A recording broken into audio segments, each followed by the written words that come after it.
बच्चों ने पहली बार बारिश देखी है। उन्हें पता नहीं है कि बारिश के मौसम में बाहर निकलना सही नहीं है। पिंकी बहन, अंदर आ जाओ। नानी कहाँ है? जब तक मैं नहीं आती, घर से बाहर मत निकलना। बाहर बारिश में कुछ भी हो सकता है। अरे मोनी, मैं तो बस बाहर झाँक कर देख रही थी। बहन कुछ भी हो, लेकिन तुम माँ के आने तक बाहर मत जाना।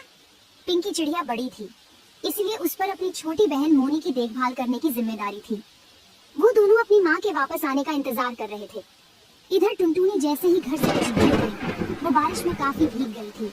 वो एक डाल पर बैठकर सोचने लगी। मेरे बच्चे ठीक तो होंगे ना? बारिश में हुए भी काफी समय हो गया। मुझे जल्द से जल्द अपने बच्चों के पास जाना होगा। ये बारिश में बहुत डर रहे होंगे। बारिश कम होने की बजाय तेज होती जा रही थी। तभी टुनटुनी अपने से कुछ दूर देखती है कि शिकारी पक्षी सामने से उड़ता हुआ आ रहा था। तभी वो टुनटुनी को एक पेड़ पर बैठी हुई देख लेता है और टुनटुनी के पास आ जाता है। मैं कितने समय से शिकार ढूंढ रहा था। अच्छा हुआ तू मुझे खुद ही बैठी हुई मिल गई। अब मैं तुझे खाकर अपनी भूख मिटाऊंगा। नहीं नहीं, ऐसा मत करना। मेरे दो छोटे छोटे बच्चे हैं। अगर तुम मुझे खा जाओगे तो मेरे छोटे छोटे बच्चों का क्या होगा? कहाँ है तेरे बच्चे? मुझे तो दिखाई नहीं दे रहे। वैसे मैं जानता हूँ कि तू अपने बच्चे नहीं बताएगी। तेरे बच्चों का नरम नरम मांस खाने में तो और भी मजा आएगा। अगर तुझे अपनी जान प्यारी है तो बता, कहाँ है तेरे बच्चे? अगर मैंने तुम्हें अपने बच्चों का पता बता दिया तो तुम उन्हें मारकर खा जाओगी। इसलिए भले ही मैं मर जाऊं, लेकिन मैं तुम्हें अपने बच्चों का पता नहीं बताऊंगी। तो फिर ठीक है, मैं तुझे ही मारकर खा जाता हूँ। जैसे ही शिकारी पक्षी टुनटुनी पर हमला करने वाला था, तभी वहीं पर किसी और चिड़िया के दो नन्हे बच्चे ची ची करने लगे। अच्छा, तो तूने अपने बच्चे यहाँ पर छिपाए थे। मैं अभी भी मार कर खाता हूँ।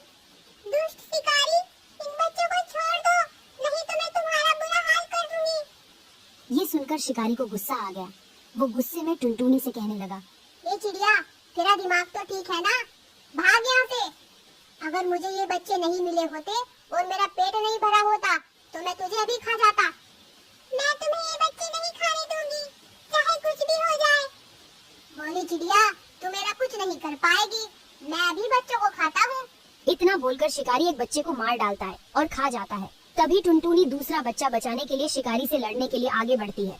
तुमने एक बच्चा तो मार डाला, लेकिन मैं अब तुम्हें दूसरे बच्चे को हाथ नहीं लगाने दूंगी। तभी टुनटुनी उस बच्चे को उठा लेती है और शिकारी से लड़ने के लिए तैयार रहती है। आज तो मेरा पेट एक बच्चे से भर गया, लेकिन मैं इस दूसरे बच्चे को बाद में खाऊंगा। पर तू बच कर रहना चिड़िया, मैं तुझे और इस बच्चे को एक साथ खाऊंगा। ये बोलकर शिकारी पक्षी वहाँ से उड़ गया। तभी वहाँ टिकी चिड़िया आ गई। जब उसने अपने बच्चे को मरा हुआ देखा तो वो रोने लगी। हे ऊपर वाले, मेरा तो सब कुछ लुट गया। मेरा बच्चा किसने खाया? मैं उसे नहीं छोड़ूंगी। अरे बहन, तुम्हारे बच्चे को शिकारी पक्षी ने खाया है। अगर मैं सही समय पर नहीं आती तो वो शिकारी तुम्हारा दूसरा बच्चा भी खा जाता। तुम्हारा बहुत बहुत शुक्रिया बहन। मैं ये तुम्हारा एहसान कभी नहीं भूलूंगी। पर मैं उस शिकारी को नहीं छोड़ूंगी। मैं उसे मार डालूंगी, वरना वो कभी भी मेरे बच्चे को खा सकता है। बहन, तुम बिना सोचे समझे कोई भी गलत कदम मत उठाना। वो सिर्फ तुम्हारे बच्चे को ही नहीं, जंगल के और भी पक्षियों के बच्चों को खा रहा है। हमें उसे तरकीब से ही फंसाना होगा और फिर हम उससे बदला ले लेंगे। बिना सोचे समझे कोई भी फैसला लेना गलत है। हम उस शिकारी को तो क्या, जंगल के सभी शिकारियों को सबक सिखा देंगे। ठीक है बहन, मैं कोई भी गलत कदम नहीं उठाऊंगी। ठीक है बहन, अब मैं चलती हूँ। मेरे बच्चे भी घर पर अकेले ही हैं।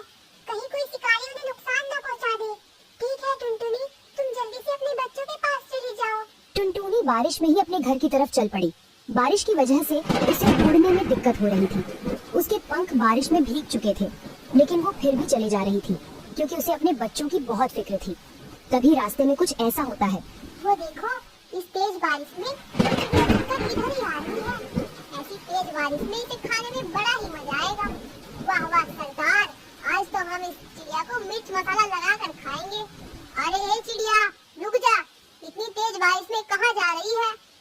टुनटुनी चिड़िया शिकारी पक्षियों को देखकर घबरा जाती है, लेकिन वो समझदार तो थी ही, इसलिए उसने निडर होकर शिकारियों से बात करने की सोची। जी, मैं तो अपने घर जा रही हूँ। अरे ऐसे कैसे घर चली जाएगी तू? अब तो तू हमारे इलाके में फंस गई। अब तू अपने घर नहीं सीधा हमारे पेट में जाएगी। उनकी ये बात सुनकर टुनटुनी चिड़िया बहुत डर जाती है। उसे समझ नहीं आ रहा था कि वो उन पक्षियों से कैसे अपनी जान बचाए। तभी टुनटुनी कुछ सोचने लगती है। ये शिकारी पक्षी मुझे नहीं छोड़ेंगे, मुझे कुछ तो करना पड़ेगा ताकि शिकारी पक्षी मुझे ना खाए। अरे भाइयों, आप मुझे नहीं खा सकते क्योंकि मैं पहले से ही किसी का शिकार हूँ। कल उसने मुझे एक दिन की मोहलत दी थी, आज मुझे उसी के पास जाना होगा।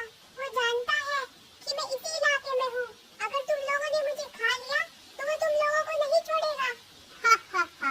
भोली चिड़िया, तुझे लगता है कि हम तेरी इन बेतुकी बातों में आ जाएंगे और तुझे आराम से जाने देंगे? किसकी इतनी हिम्मत है कि हमारे होते हुए तुझे अपना शिकार बनाए? इतनी हिम्मत मेरा पति कर सकता है, वही अब मुझे खाने वाला है। कोई अपनी ही पत्नी को कैसे खा सकता है? हमने ऐसा कभी नहीं देखा। सिर्फ मुझे ही नहीं, उसने मेरा एक बच्चा भी खा लिया। वो बहुत खतरनाक है, तुम लोग उसका कुछ नहीं बिगाड़ सकते। बस बस, अब ये सब बोलकर गुस्सा मत दिला। लगता है पहले तेरे पति को ही देखना पड़ेगा। हाँ हाँ, चलो देख लो उनको। अगर है हिम्मत तो उनको हरा देना और फिर मुझे खा लेना। टुनटुनी चिड़िया शिकारी पक्षियों को लेकर उस शिकारी को ढूंढने निकल पड़ी जिसने टिकी के बच्चों को खाया था। टुनटुनी चिड़िया आगे आगे बढ़ रही थी और शिकारी पक्षी उसके पीछे पीछे थे, जिससे टुनटुनी चिड़िया कहीं भाग न सके। फिर टुनटुनी चिड़िया उन्हें लेकर उसी शिकारी पक्षी के पास आ गई जिसने टिकी के बच्चे खाए थे। अरे, ये तो वही चिड़िया है जिसने मुझे कल एक ही बच्चा खाने दिया था। कल तो ये बच गई, लेकिन आज मैं इसे खाकर ही रहूंगा। तुम लोग यहीं पर रुको। अगर उसने तुम्हें यहाँ देख लिया तो वो समझ जाएगा। मैं उसके पास अकेली जा रही हूँ। जैसे ही वो मुझ पर हमला करे, तुम वहाँ पर आ जाना। टुनटुनी चिड़िया उन्हें वहीं छोड़कर शिकारी पक्षी के पास जाती है। आज शिकार मेरे पास खुद ही आ रहा है। आज तो मैं भरपेट खाऊंगा। हाँ हाँ, खा लो मुझे। कल भी तुमने मेरे नन्हे बच्चे को खा लिया। अगर मेरा बच्चा ही इस दुनिया में नहीं रहेगा तो मैं इस दुनिया में जीकर क्या करूंगी? खा लो मुझे तुम, खा लो। अरे, उन बच्चों पर तो मेरा अधिकार था, इसलिए मैंने वे खा लिए।